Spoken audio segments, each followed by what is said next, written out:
Here we are at the end of such excellent presentations all day, and now we'll see if Jason Peters is about to let us down. Jason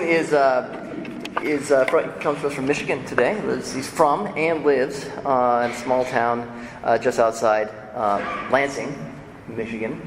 And by his own account, only Magic Johnson is a better point guard to have emerged from that area in recent history. He's just below Magic in his point guard skills. He really was a great basketball player in college, and he's in high school. He's passed that love on to his son, Jake. Jason has 3 kids. 2 of them are lovely. Jake's a little bit mouthy. One time I was at Jason's house a couple years ago, and Jake was challenging me to a little bit of one-on-one, so I took it on, I went out there and taught him a little bit of a lesson. I roughed him up a little bit. It was close, but I won. And afterwards, I did say, "You are the best 10-year-old I've ever played against." I took him. Jason's a graduate of Calvin College, where the intensely reformed nature of the educational environment, that's reformed with a capital R, was enough to inspire him to convert to orthodoxy, which is his spiritual home today. And his doctorate is in English, perhaps the only choice worse than psychology for your doctorate. So, one person here made a worse choice than me, Jason Peters. He teaches that subject to remarkably recalcitrant undergraduates at Augustana College in Rock Island, Illinois. He is an Owen Barfield Scholar, a Flannery O'Connor Scholar, and a Wendell Berry Scholar. And in truth, his book, his edited book, Wendell Berry, Life and Work, is well worth your time if you have not seen it, and if you have any interest in Berry, whose name has come up a lot today. So without further ado, I give you Jason Peters.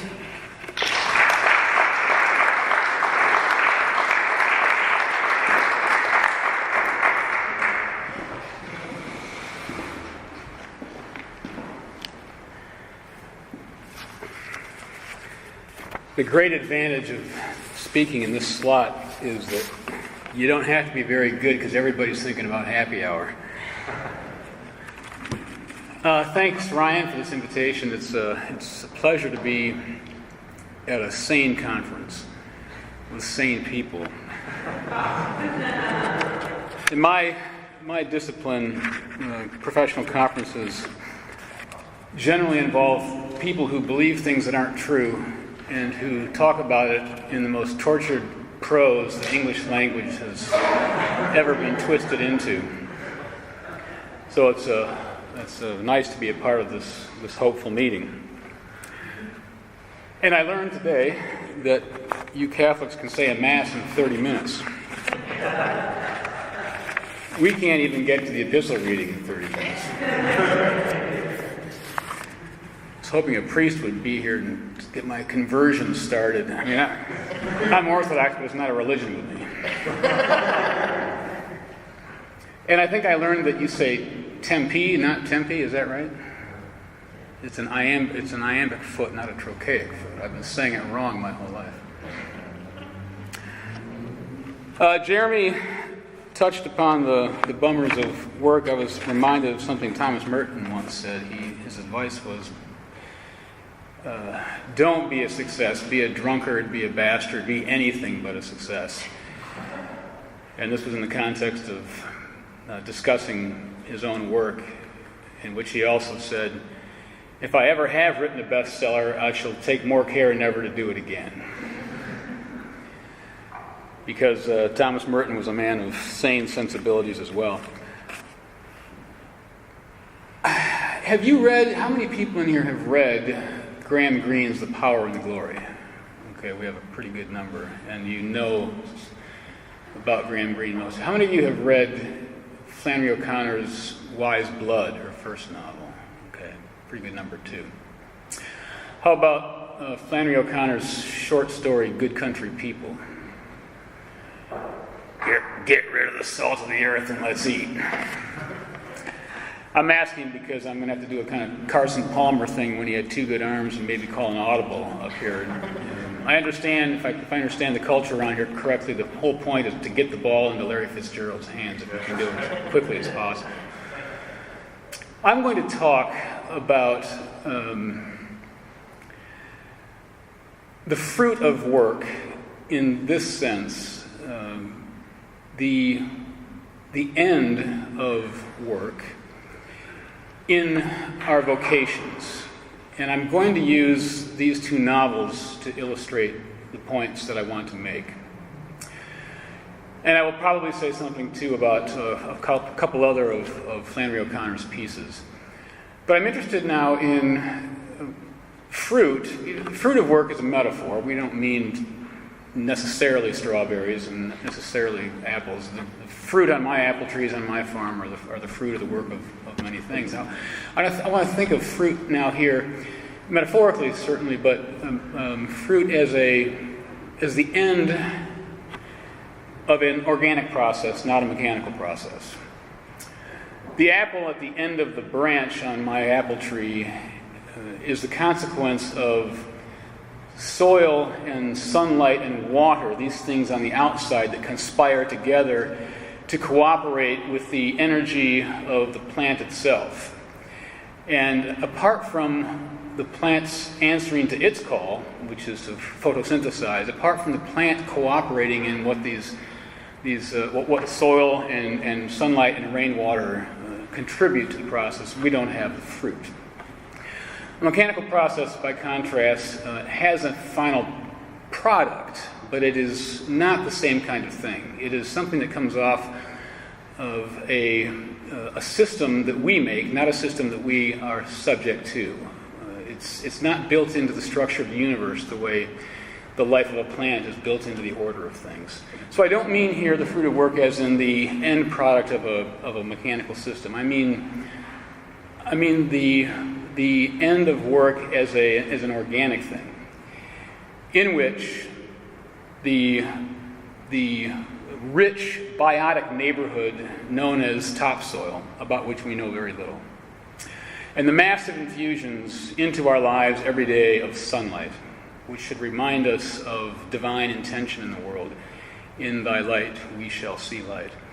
And the water and the cycle of rain, in which these things conspire with the plant's own vocation, which is to finish the job.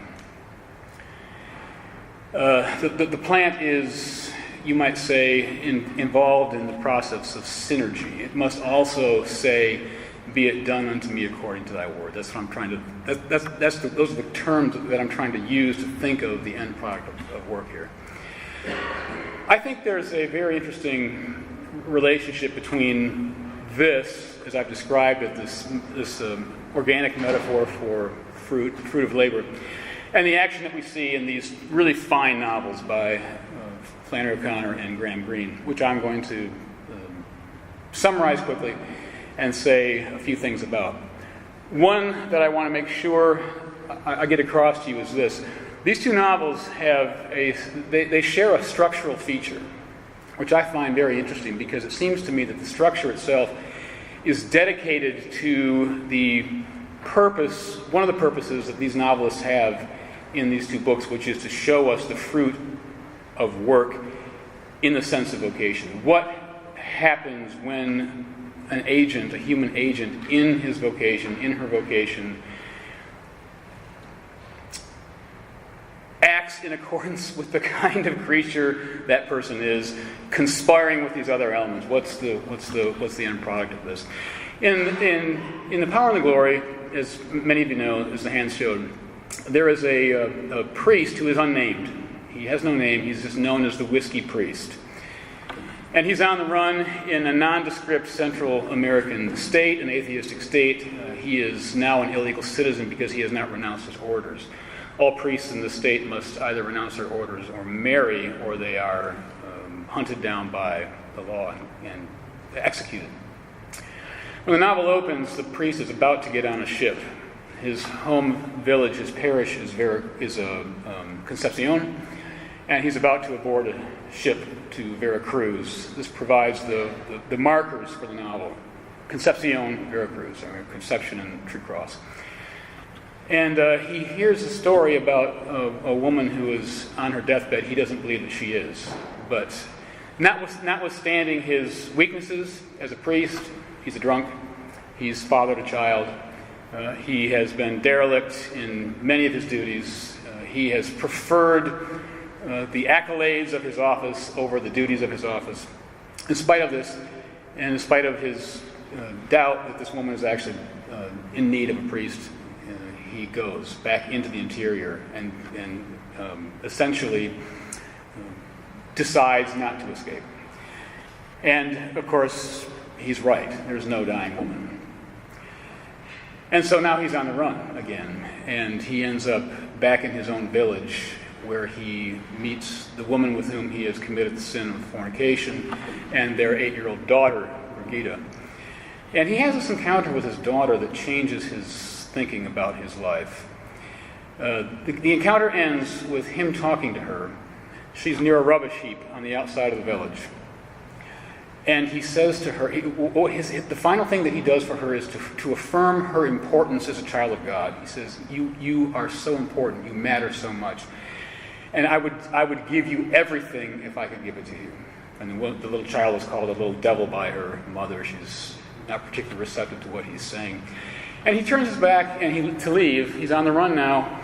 And the narrator tells us, he can feel the whole vile world closing in around her. And the next paragraph, the narrator tells us, what he wanted now was wine. It's one of the great jokes in the book. He doesn't want brandy now. He doesn't want whiskey now. He wants wine because he's going to fulfill his priestly duties. And he's going to hear confessions, and he's going to say masses, and he realizes now that he has one purpose in life, and that is to be a saint. He's not saintly. He knows he's not saintly. The conditions are despicable. He fights with a dog over a bone that has a knuckle of meat on it. This is the life that he's living now on the land. He actually does escape. He's taken in by some Lutherans who are not treated well by the narrator of the novel. They're more interested in cleanliness than godliness. But he learns that a killer is near death and needs a priest. And so he must pass back over the border, just in case it's true that this killer needs last rites. And he's caught, and he's taken to the capital city, and he's imprisoned. And eventually he's executed. It is, except for maybe one half a sentence, I think a perfect novel. I've read the book many times, and I keep thinking this time it's going to fall a little bit in my esteem, or this time I'm going to find a flaw, and it doesn't happen, except maybe this one half a sentence. It works by careful parallel characters. The whiskey priest is a parallel character to the lieutenant who is after him. And the lieutenant, by contrast, is perfect in his duties, perfect in his office. A man not given to drink, not given to excess, and who knows what his job is and who doesn't. And the whiskey priest, by contrast, knows what his job is and fails to do it for most of the book. And there are 3 children, and this is the main point of the summary. There are 3 children in the book. There is, of course, the whiskey priest's daughter, Brigida. And there are 2 others. One is a boy named Luis, who when the novel opens, like many young boys, just has great admiration for the lieutenant. You know, he wants to reach out and touch the butt of his revolver, and he wants to know what it would be like to serve under him. And then there is this girl named Coral who actually hides the priest one day. Her parents run a banana plantation, and she hides the priest in their barn when he's on the run. And he says he's going to pray for her, and she says, "Don't bother, I lost my faith when I was 10 years old," she says. And the priest has contact with these 3 children.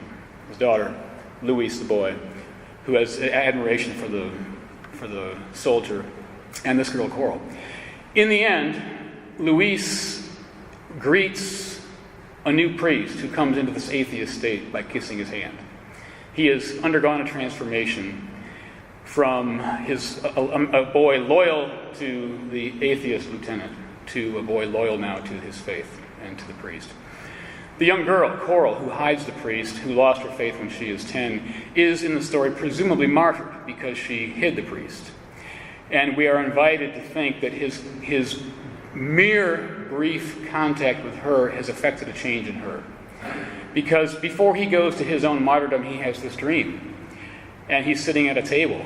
Behind him, Mass is being said, but he's sitting at a table. And this girl comes from out of the communion of the saints, and she pours him his wine and gives him his food, and she is serving him there in this dream that he has. What we don't know is what happens to his daughter. The novel is silent on the issue. But because these children have been put in such careful, parallel situations in the book, and we know that two of them have been affected in a salutary way by the priest, we're invited to think that the same may be true for his daughter, about whom the novel is silent. The structural thing that I mentioned earlier about this is that the book gets this priest to the moment of his martyrdom. He is captured and he is shot, and he's afraid to go to his death. He finds saying an act of contrition difficult. He can't find a priest anywhere to hear his own confession.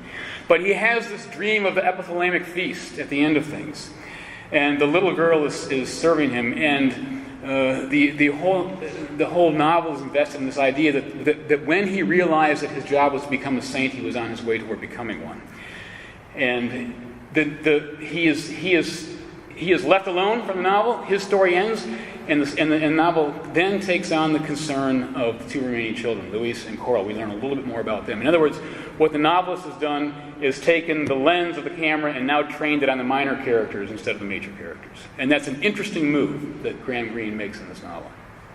Flannery O'Connor likewise does this in Wise Blood, which is a story about a boy who gets out of the army and he goes back to his hometown. And that's all he wants to do is go home. I just want to go home, he says. He doesn't know what that means. He thinks it means going back to Talkingham. The novelist knows that it means he wants to go home to the heavenly city. The whole novel is built on St. Augustine's City of God. If you want to read about this, I have an excellent article on this in a journal called Anamnesis. It's called The Beginning of Something, St. Augustine, Wise Blood, and the Tradition of Catholic Comedy. The main character's name is Hazel Motes. He becomes a street preacher. He preaches the church without Christ, which isn't good enough, so he starts preaching the Church of Christ without Christ. And he just wants to, he buys a car, and he keeps saying, nobody with a good car needs to be justified. I got a car, it takes me where I want to go, I can sleep in it, I can preach from it, all I need is this car. And it doesn't happen that way. A policeman catches him sitting by the side of the road and asks him for his driver's license, and he doesn't have one. And so the policeman says, well, him what ain't got a license don't need a car, and he just pushes the car over the cliff and it's gone. O'Connor said in one of her letters that this is the key dramatic moment in that novel for her, that her main character must renounce the vehicle. And the reason he has to do that is he has done the thing that St. Augustine says we must not do. He has put his confidence in the things in this life instead of use them as vehicles to teach us the one object of our desire, the one object of our love, and to tell us that there is no more city on this earth, that what we're headed toward is the heavenly city. When the car is gone, O'Connor's main character now realizes that he doesn't have a vocation to preach anymore. What he needs is to undergo a kind of penance, which he does. He puts broken glass in his shoes, he wraps barbed wire around his chest, he blinds himself with lime. His right eye and left eyes have offended him, and so he plucks them out. And he spends the remainder of his days sitting on a chair, still, on the front porch of a house that he's renting a room in, looking, as it were, he's blind now, looking off into the distance at what the narrator calls as a plain pinpoint of light. And he just stares at it. In the beginning of the novel, he's frantic, movement everywhere. At the end, he's stationary, just looking at this thing, trying to come to terms with his true calling, and his true home, which is the heavenly city. Something interesting happens in the novel. He wanders off to do some penance, and he dies near a construction site. Early on in the book, he looks up at the sky, and the stars are involved in a construction project that will take all of time to complete, the narrator tells us. And then he dies near this construction site. And what's going on here, the dramatic action of this novel, is to bring this man to a spiritual crisis so that he can know the true object of his desire. Just as the whiskey priest must learn that the true object of his desire is not brandy now but wine. And not wine for his own consumption, but for the sake of the Eucharistic rite. Likewise, in Flannery O'Connor's novel, there is a moment when the main character dies and you think the novel should be over with yet, but she's not done. Now she trains her lens on this minor character, which is Hazel Motes' landlady. And the landlady is, we're told, she knows, she sees something valuable, she puts her eyes on it and she goes after it.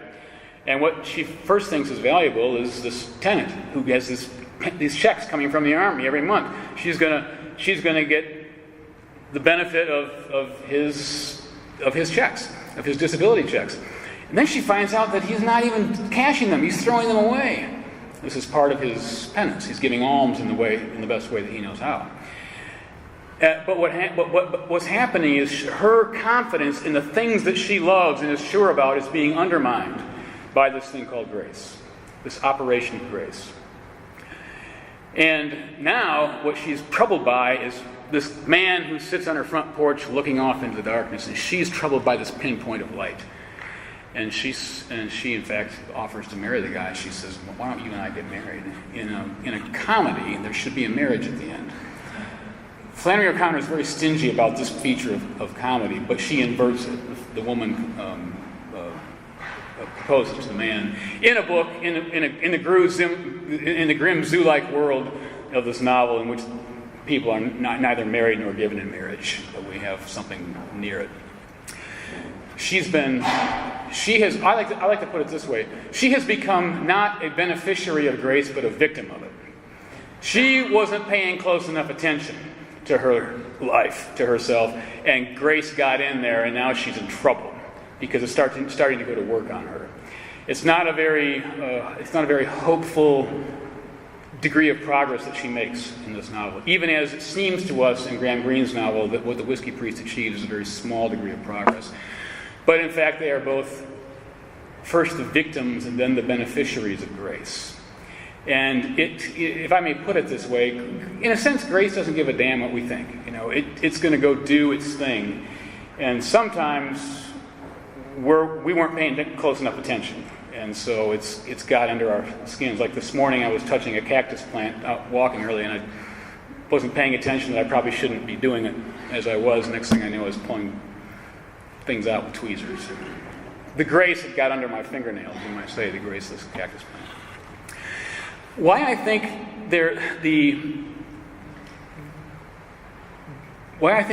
the structure of these novels is interesting is this. O'Connor and Greene alike seem to be interested in the operation of grace available to her main characters, his main character, because of the external things, the soil, the sunlight, the water that I was talking about, but also because the characters themselves are responding properly in their vocations. They're beginning to cooperate with that conspiracy that's going on outside of them. And they bring their main characters to salvation. But it doesn't end for them there. Now they want to turn their attention to the minor characters. Graham Greene wants to turn his attention to these three children. And Flannery O'Connor wants to turn her attention now to this witless landlady who should have been paying attention when Grace snuck under the door and into her house. And now the operation is gone. It's working on somebody else. And we're to assume that it's going to happen again and again and again. This is like a belch from a bad onion. It's the gift that keeps on giving or taking, or however you want to put it. And it's part of that vision that these two novelists have of the way that grace works in the world. It sometimes goes underground. It sometimes disappears for a while. We sometimes don't know that it's there, and then it pops up again 100 years later or 50 years later or whenever, and it's still at work, and we didn't know it. And it's still at work partly because there are these external factors that are at work. I called them the soil and the sunlight and the water, but also because we must answer to them as the organic things that we are and cooperate with them to produce fruit. And how the characters in this novel do it is by enacting their vocations. I hope that made sense. I tried to do that quickly but sort of thoroughly. Now I want to say, I'm going to wrap this up because we got to get out of here. I'm going to wrap this up by telling saying one quick thing about Good Country People, and telling one quick story about another story about Nathaniel Hawthorne, in fact. Good Country People, many of you know, is a wonderfully funny story about a woman who's got a PhD and a wooden leg. Would that all PhDs had wooden legs and could be duped by scoundrels who pretend to be selling Bibles, but they're actually not. O'Connor does something interesting with the structure of this story, too. The main character, Helga, believes in nothing. She's a nihilist. And this Bible salesman comes along and seduces her, and he convinces her to say that she loves him. Her belief in nothing is being shattered by... She's a victim of grace, another victim of grace. But there's these two old bats, her mom and the neighbor, who like to gossip, and the story starts with them and the story ends with them. And one of the things that they like to say to each other is, nothing's perfect.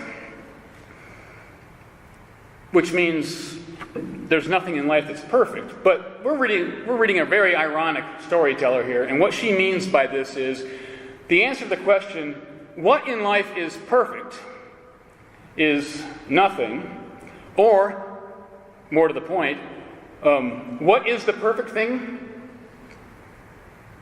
Nothing. Nothing is the perfect thing. They're the ones who don't believe in anything because they're too stupid. They are protected, you might say, by an invincible ignorance. And the story does a really good job of showing this woman who has all the armature of a PhD in philosophy to protect her, to preserve her atheism. And she gets got at by this inverted Jesus in the story. And there's these women the story starts with and ends with, and they can't be got at. They just can't be got at. It's a really, really brilliant... It might be a perfect short story. There might be no false move in that one whatsoever. Now I'm going to try to wrap these three things up together with a story about Nathaniel Hawthorne. It's interesting. My Catholic friends tend to know this. My Protestant friends don't. I was trained by the Calvinists. I thought they were the most anti-Catholic people on earth till I got hired by the Lutherans. But alike, they seem not to know this thing about Hawthorne, namely that he had a daughter named Rose who became a Catholic, and who, in an attempt to realize her life as a Catholic, moved into a really nasty apartment in New York and began to take care of terminally sick cancer patients. And out of this grew an order, and Rose Hawthorne, Nathaniel Hawthorne's daughter, became Mother Alphonsa in religious life. And at the time O'Connor was thinking about this, there were, I think, seven different houses in this order. And it all began when Hawthorne did something that he didn't know that he could do. And he wrote this up in a book called In Our House. I think it's called In Our House. And what it was a description of a fastidious gentleman in Liverpool who's walking along. He sees this really sick child, and the sick child is kind of getting in his way and asking to be picked up. And it's just the kind of thing that this fastidious gentleman would not do. I don't pick up sick children. Other people pick up sick children, not me. And yet he does it. For some reason, he does it. And when Hawthorne died, his wife published his notebooks, and what we learned from the notebooks is that it was actually Hawthorne who did this, and he had fictionalized it, and he had left an account in one of his notebooks about this event when it happened to him. All right, and I'm going to read it to you. I'm going to use my notes after all. After this, we went to the ward where the children were kept, and on entering this, we saw in the first place 2 or 3 unlovely and unwholesome little imps. It'd be nice if we lived in a world where you could use words like that, wouldn't it? Who were lazily playing together.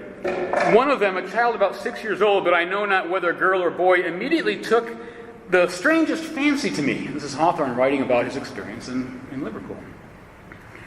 It was a wretched, pale, half-torpid little thing with humor in its eye, which the governor said was the scurvy. I never saw, till a few moments afterward, a child that I should feel less inclined to touch. But this little sickly, humor-eaten fright prowled around me, taking hold of my skirts, following at my heels, and at last held up its hands, smiled in my face, and standing directly before me, insisted on my taking it up! Exclamation point! Hawthorne is astonished by this himself.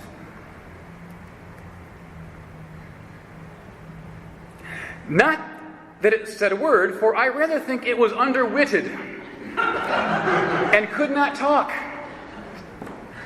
But its face expressed such perfect confidence that it was going to be taken up and made much of, that it was impossible not to do it. It was as if God had promised the child this favor on my behalf, and that I must needs fulfill the contract. I held my undesirable burden a little while, and after setting the child down, it still followed me, holding two of my fingers and playing with them, just as if it were a child of my own. It was a foundling, and out of all humankind, it chose me to be its father.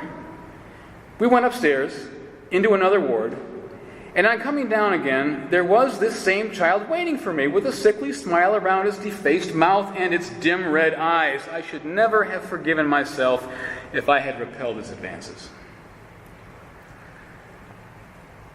Rose Hawthorne, Mother Alphonsa, in Religious Life, later wrote that the account of this incident in Liverpool seemed to her to contain the greatest words her father ever wrote.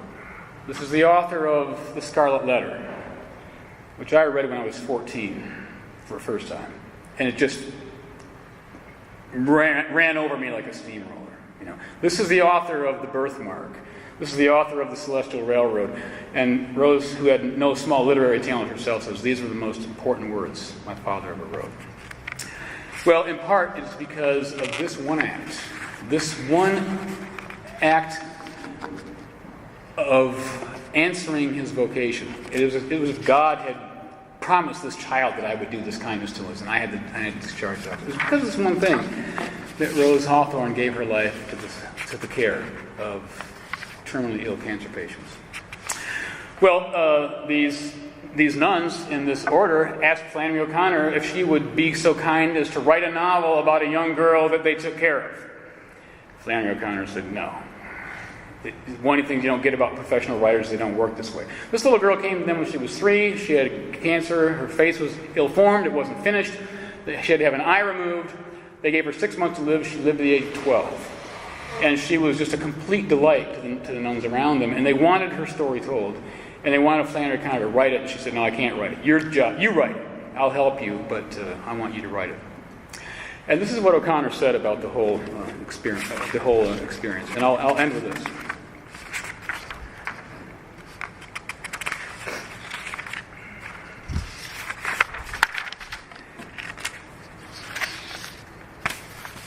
I cannot, this is Flannery O'Connor now writing about this event. I cannot think of Mary Ann without thinking also of that fastidious, skeptical New Englander, Nathaniel Hawthorne. There is a direct line between the incident in the Liverpool workhouse and the work of Hawthorne's daughter. And Mary Ann, over 100 years later, who stands not only for herself, but for all the other examples of human imperfection and grotesquerie, which the sisters of Rose Hawthorne's order spend their lives caring for. Their work is the tree sprung from Hawthorne's small act of Christ-likeness, and Mary Ann is its flower. I'm so happy that O'Connor had the good sense to use an organic metaphor there. For my purposes today, okay? Their work is the tree sprung from Hawthorne's small act of Christ-likeness, and Mary Ann is its flower. By reason of the fear, the search, and the charity that marked his life and influenced his daughters, Mary Ann inherited a century later the wealth of Catholic wisdom that taught her what to make of her death. Hawthorne gave what he did not have himself. You might say this is a considerable gift of self. The action by which this charity grows invisibly among us, entwining the living and the dead, is called by the Church the communion of saints. It is a communion created upon human imperfection, created from what we make of our grotesque state. Of hers, Mary Ann made what, like all good things, would have escaped notice had not the sisters and many others been affected by it and wished it written down. The sisters who composed the memoir have told me that they feel they have failed to create her as she was, that she was more lively than they managed to make her, more gay, more gracious. But I think that they have done enough and done it well. I think that for the reader, this story will illuminate the lines that join the most diverse lives and that hold us fast in Christ. And so ends Connor's account of this.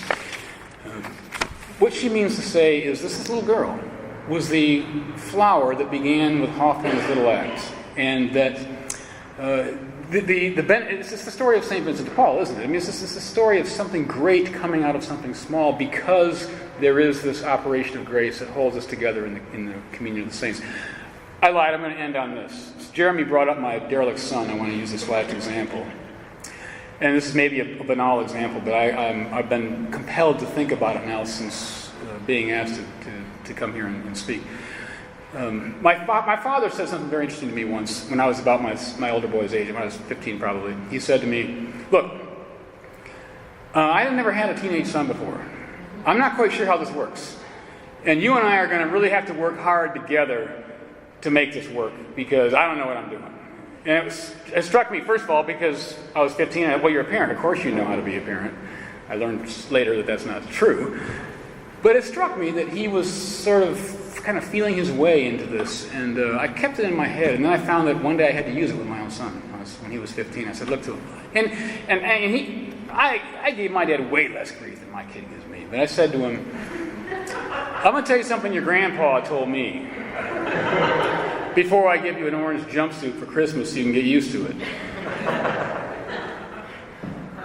I've never had a teenage son before. And we're going to have to, you and I are in this together, and we're going to have to help each other out here, Let's make this work. Let's not make it work.